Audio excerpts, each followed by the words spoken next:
I'm in Chicago to stand with the city, its residents, and our immigrant communities. We are here to send a clear message to Donald Trump. You are not a king, and Chicago is not a war zone. Chicago is not a training ground for the U.S. military. This week, 19 members of Congress are in my city here, Chicago, to support us and hear from the community directly. The ICE raids, the families torn apart, and the destruction of so many businesses.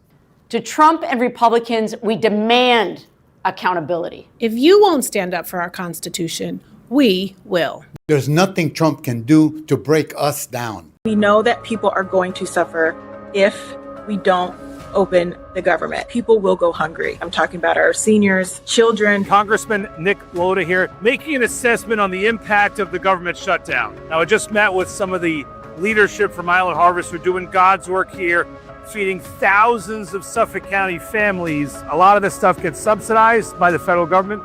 Those subsidies are right now at least on pause during this shutdown, which I think is totally unfair. House Republicans, we passed our bill on September 19th. Clean, nonpartisan, no cuts, no gimmicks. Democrats want to spend $1.5 trillion new dollars in a whole list of things, including $200 billion for medical services for non-citizens. Let's have that fight, but let's have it separate from status quo funding that's not partisan, that supports places like this, that helps constituents who deserve the federal government support. Here's what's happening in the House. It's been over 2 weeks since the Republicans decided to shut down government in order to cut health care. And now the Republicans aren't even showing up for work. But open enrollment for the ACA begins on November 1st, and families around the country are receiving notice of just skyrocketing premiums that they are going to be forced to deal with because Republicans cut the ACA tax credits. Let me give you an example. In Mike Johnson's district in Louisiana, a couple earning $88,000 a year will see their premiums rise from $7,500 to $23,000. It will triple. Nobody can afford that. Democrats are here in Washington, ready to work on solutions. And we are simply asking that Republicans come and negotiate. Let's protect people's health care. Let's drive down costs for them. And let's reopen government. Democrats are here, but where are the Republicans?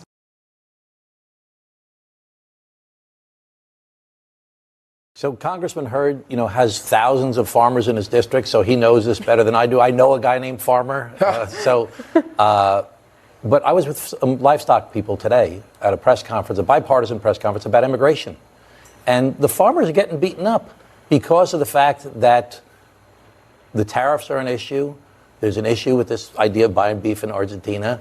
But they're also worried about losing their workforce because all these folks that are getting deported or people that are afraid to go to work are people that are working in agriculture, working in the livestock industry, and they're worried that they're not going to have the people to do the work necessary to keep their industry. You know this better than I do. I'm sure you've heard it from your people. Yeah, absolutely, Tom. I saw you wrote a Times op-ed on some of these immigration issues. What I would tell you is we need to reform our H-2A system and make sure that we have the agricultural workers that support our farmers and our ranchers throughout the country. That's a big district. It's a big issue in rural districts like mine and other rural districts across the country. We have a badly broken system that we need to work on. That's something that we as Republicans and Democrats can come together. We also have millions of people in America that have been here for 5, 10, 20, 30 years, working these jobs, following the rules, maybe not having the proper documentation, as the president says. We have to use a lot of common sense. How can we legalize a bunch of these people so that they can continue to work? They don't have to be citizenship. How can we legalize them so they can work and pay their taxes and do their jobs and raise their families and stop looking over their shoulder? Now, right now, we're joined by a man who is in the thick of trying to end this shutdown, Senator Jon Husted. Now, Senator, it appears that there's a stalemate right now, with the biggest sticking point for Democrats appearing to be health care. Now, we've now tied the record for the second longest government shutdown in U.S. history. Do you see an end in sight? Well, unfortunately, I don't see an end in sight at the moment. We have voted 11 times. I have voted 11 times to open the government back up, and it's pretty simple. The Congress has to pass 12 appropriations bills to fund the government. We've passed 4. We need to continue to fund government at its current levels so that we can finish our work. And during the Schumer shutdown, Chuck Schumer seems unwilling to do that. Understand, we'll keep talking, we'll keep working, but let's open up the government. Let's start paying the air traffic controllers. Money's going to run out for the hunger programs. It's going to run out for pay for the military. We got to get the government back open and continue to do our work. Now, Senator, while this has all been going on, you have been making some other moves, including refusing to take a paycheck of your own until Congress funds the government, and you introduced the Pay Our Military Act.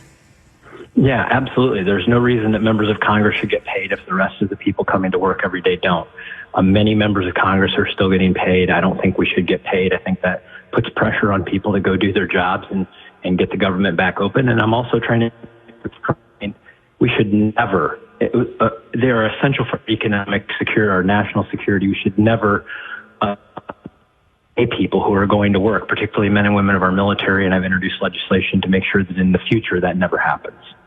All right. Well, Senator, you are starting your 10th month in office now. A lot has gone on since you stepped into this role.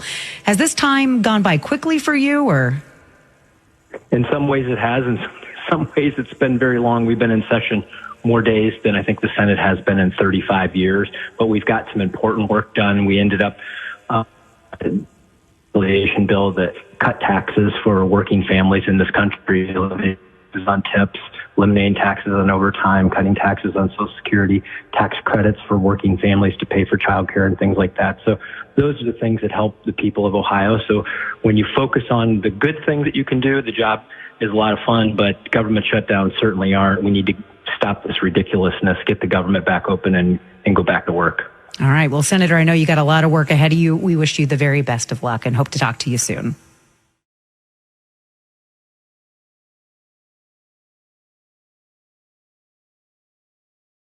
I am so angry. First of all, violent criminals who attacked this Capitol on January 6th, when I was here to observe the transfer of power, something that is as old as this republic, was threatened by President Trump, who subsequently offered pardons to everyone. Those people, violent people, are now back committing crimes once again this weekend, going after and threatening the life of House Leader Hakeem Jeffries. Every single person who cares deeply about this country, who cares about this democracy, ought to be speaking out from the top of the mountains saying that we object to political violence, we object to dangerous rhetoric, and we are going to observe and hold high the rule of law.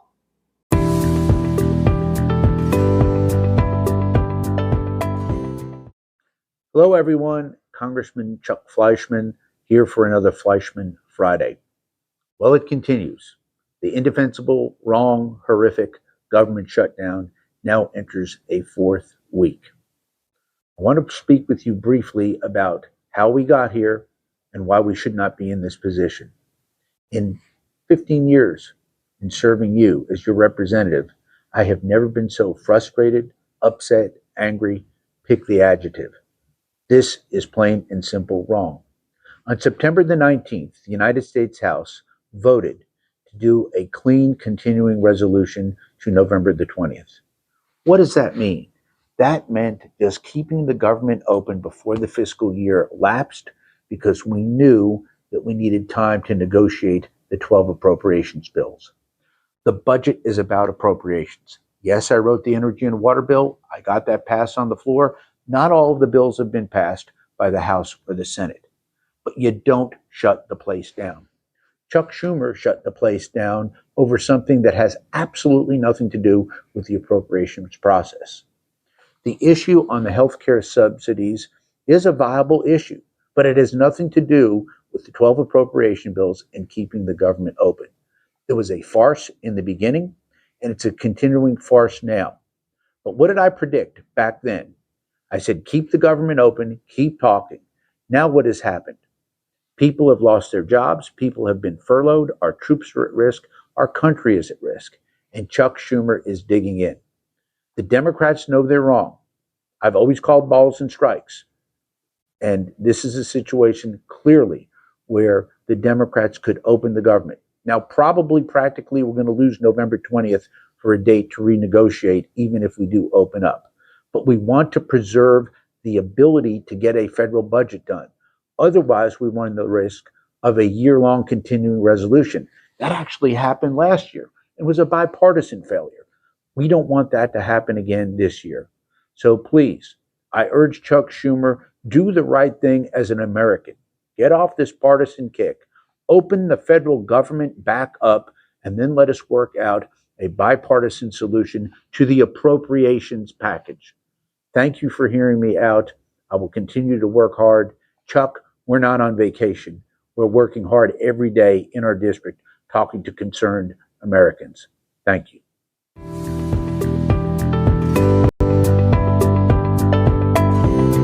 Donald Trump allowed Elon Musk to take his chainsaw to federal employees, devastating our ability to serve the American people. And now, shockingly, without any approval from anybody, he is now taking a wrecking ball to the very symbol of executive power in the world. He said he would not do that.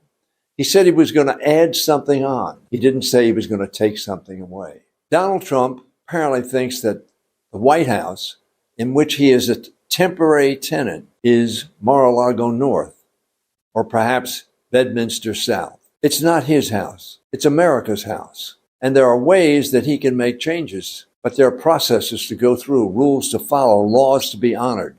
Like so many other things he does, he doesn't care. And our house, the White House, is being struck down by a president who apparently believes he is a king and wants to build a palace. You're looking at the human toll here of this government shutdown and a striking sight. Military members and their families lining up at a food bank here in Texas, uncertain when they'll get their next paycheck and when they'll be able to buy simple things like groceries. This morning, the government shutdown now in its 23rd day, bringing fear and pain to millions of Americans. Food banks across the country seeing a surge. At this Armed Services YMCA near Fort Hood, organizers telling us they're seeing a 60% spike in the need for food since the shutdown began. Most here, soldiers and their families, uncertain about the future. It's just a lot of stress and anxiety on the family. What would be your message to lawmakers back in Washington? Finish it, get together, make a plan, because... Get this over with. Yeah, our families are struggling. The Pentagon diverted money in its budget to prevent military families from missing their paychecks earlier this month. But as their next payday approaches, it's unclear if they will get paid this time. This week, on the Trump Corruption World Tour, we're diving into how Trump and his administration has turned our justice system into a tool for punishing dissent. Through a series of executive orders that cannot be legally justified, Trump has targeted law firms that represented his opponents or challenged his policies, suspending security clearances, canceling contracts, and barring firms from federal work. These orders were issued to intimidate lawyers for doing their jobs and to dismantle diversity and public service programs that don't fit the administration's bigoted and offensive ideology. Firms like Paul Weiss, Skadden, and Milbank were strong-armed into signing so-called settlements worth tens of millions of dollars in pro bono commitments and forced to abandon their diversity programs. Others, like Jenner and Block, Wilmer Hale, Perkins Coie, refused. They refused and took the administration to court, and they won. Legal experts have been warning that these pro bono commitments may violate the Hobbs Act, which prohibits officials from obtaining something of value through threats of government action. But the goal was never to reform the system anyway. So, like all the other petty Trump ventures, it was always just retaliation. This was an attempt to scare lawyers out of defending anyone that the president considers an enemy, and an attack on the foundation of justice and their continued assault on the First Amendment. When the government gets to decide who can represent whom, the rule of law becomes a political weapon. Our ability to retain counsel and challenge authority, even the authority of the government, is our last line of defense against an administration that is counting on intimidation tactics to discourage us. Every American should see this for exactly what it is: a direct threat to democracy and the freedom that protects all of us.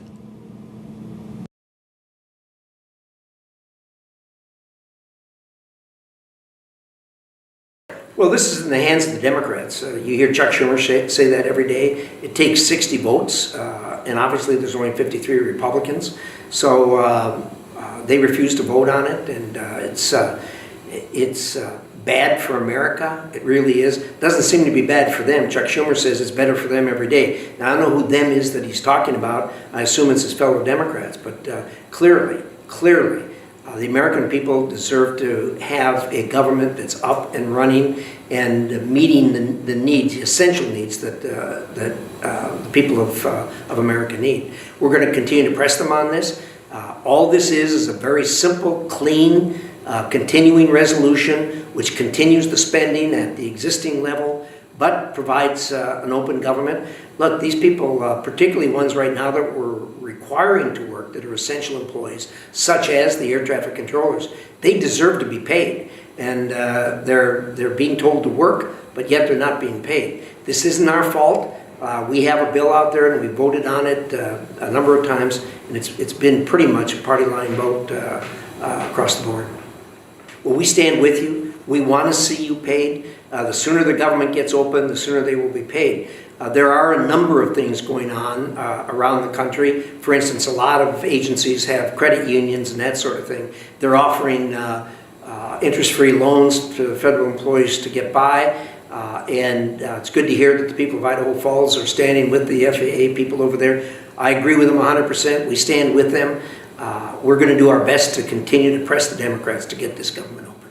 The irony here is that the problem was brought on by Obamacare. No Republican voted for Obamacare. We said the name they gave it, the Affordable Care Act, was incredibly misleading. It's not affordable, and it won't work. We were correct on both counts. So when we got in, we tried to repeal it and replace it with something else. We didn't have enough votes. Again, it took 60 votes to do it. We couldn't get it done.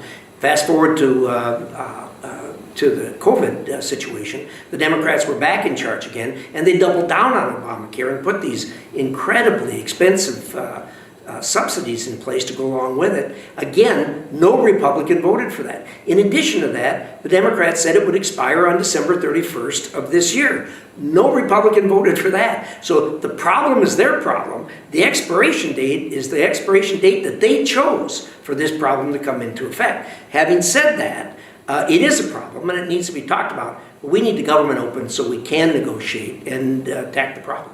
Shutdowns for the American people are bad on so many different levels.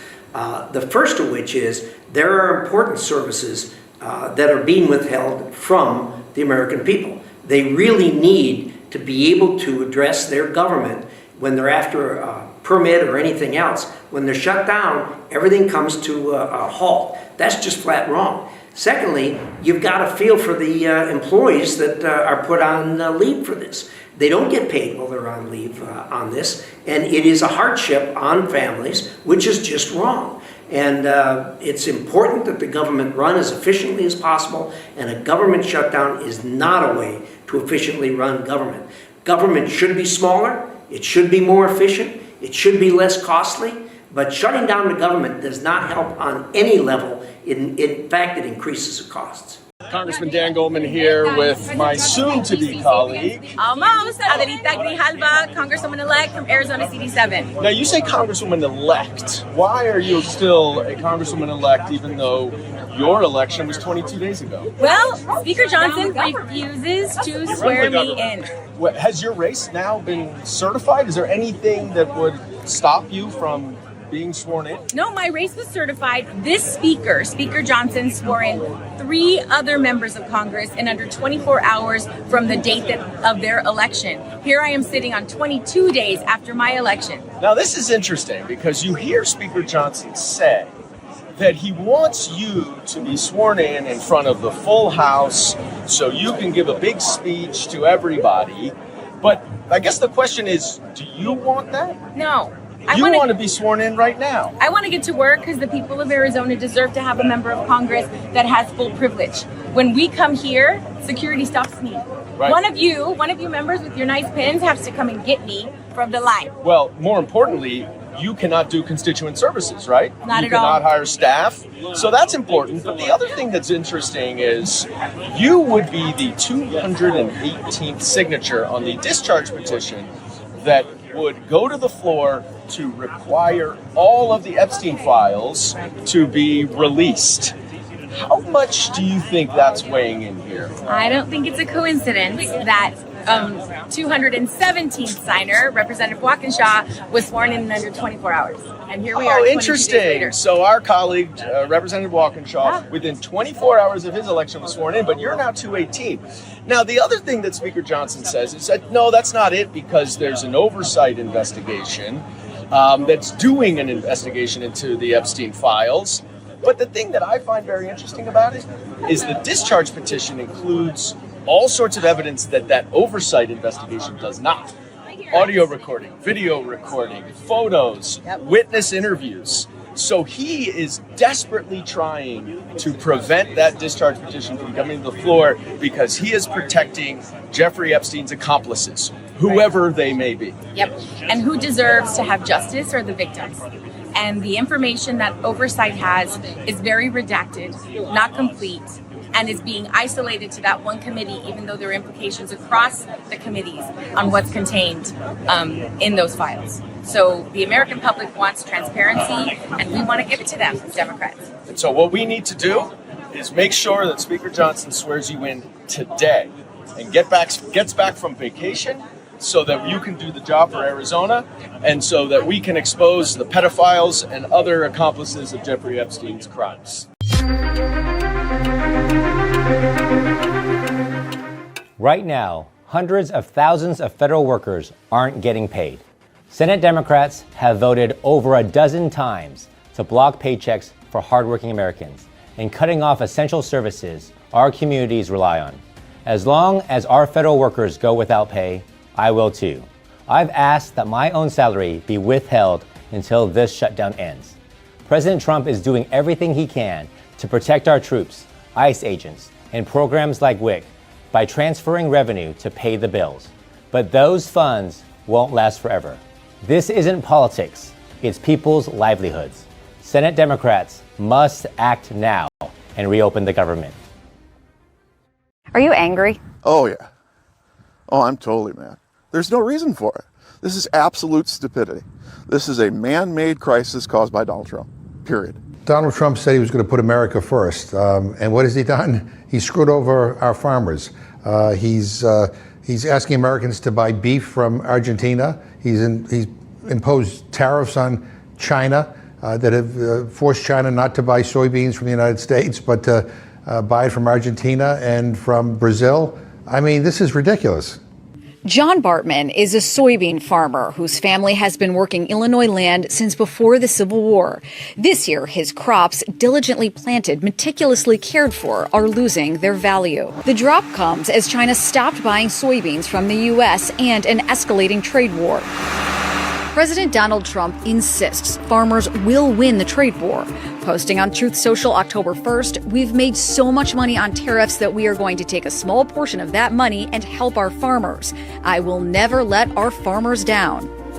Donald Trump has already let our farmers down. Do you think he cares about John Bartman or any other farmer in this country? He's screwing them over with his policies, and it's unconscionable. John Bartman has been farming for his entire life. It's been a part of his family's legacy. And that's all now at risk because of Donald Trump's stupid tariff policies. I mean, this is unreal. And by the way, the tariffs are being paid for by the American consumer. So when he talks about making all this money, he's just promoting a line of bullshit. John Bartman is skeptical. Bailout's not going to do it. Bailout, unfortunately, we need the money. Once you lose a customer like China, can you ever get them back? I sincerely doubt it. Why would they? I mean, our farmers don't want bailouts. I mean, they want to earn a fair wage for what they produce. I mean, that's all farmers like John Bartman are asking for, and Donald Trump is making that impossible. And by the way, the bailouts that he's proposing won't cover anywhere near the losses that these farmers are having to deal with. I mean, I'm on the side of our farmers. Everybody should be on the side of our farmers. And quite frankly, Donald Trump ought to get in touch with where American farmers are at. The fact of the matter is, the best way to deal with this is the clean funding resolution that we have on the table. The Democrats have advocated for in the past. This really is stupid. I support, Ron John's also got another bill to end the government shutdown act. I don't think we should be doing this. I think when you get to September 30th, you should have a rolling 14-day CR. Give us time to do the appropriations bills. That's what we want to get to. The also untold story here is that Democrats have blocked getting on appropriations bills. So this is just obstructionism, and they're making it an art form, but I think the American people are suffering. Probably the finest ballroom ever built, and we're doing it no cost to the country. The money's being put in by me and donors. In order to do it properly, we had to take down the existing structure. Are you seeing this? Trump is tearing down the east wing of the White House, the People's House, to make way for some gold-plated Trumpian ballroom. If that's not indicative of the moment we're in and the grave threat that Trump poses to our we the people government, I don't know what is. I mean, literally, Trump is tearing down government by and for the people to replace it with an authoritarian state by and for the powerful. And here he's just symbolizing that in his attack and destruction of the White House known as the People's House. Right now, we're an authoritarian takeover. This is the way democracies die now, not with men with guns, but with a president who's an incredibly aggressive authoritarian, a rubber-stamped Congress, and a Supreme Court that's giving the president more and more power. So I'm ringing the alarm bells to say, hell no. We are going to save our republic. Families tax cut. I think it was the most consequential tax legislation that we've seen, certainly in my lifetime. We're providing a tax relief. My whole goal with coming into Congress was to put more money back into people's pockets. They deserve to have it. And we provided tax relief for people. No tax on tips. No tax on overtime. We reduced or basically eliminated taxes on Social Security, increased the child tax care credit. We also provided incentives for businesses. Pastor Black, I know you know something about this. You were down protesting peacefully. You were praying. You were shot with pepper balls to the head. It's a shocking video of unnecessary violence. And you're not the only religious leader that has tried to give comfort to those who have been detained, and ICE has refused entry. Can you please tell me why you feel called in this moment to stand up for immigrants in this dark, dark hour? Thank you. I do feel called. I have been going to Broadview, not so much as a protester, but as a minister, someone who believes deeply in the good news and the promise that in the darkest of times there is a dawn coming. And I am grateful for Representative Tlaib and the ways that she calls to our minds the way that this moment echoes so many other moments of American history, where we have seen the darkness gathering, and we have also heard the proclamation of those communities most oppressed, who find the hopefulness for justice and for peace. My calling in these days is to stand in solidarity with those who are in the exact position that Jesus himself was put in when he was tried and brought on fallacious charges to his execution. It is very clear to me where God is in this, and the mandate of my faith is to be with my God and to denounce and decry those like Speaker Johnson, to tell them to get the name of my Lord and Savior Jesus Christ out of your mouth if you are going to participate in the desolating sacrilege that we are witnessing.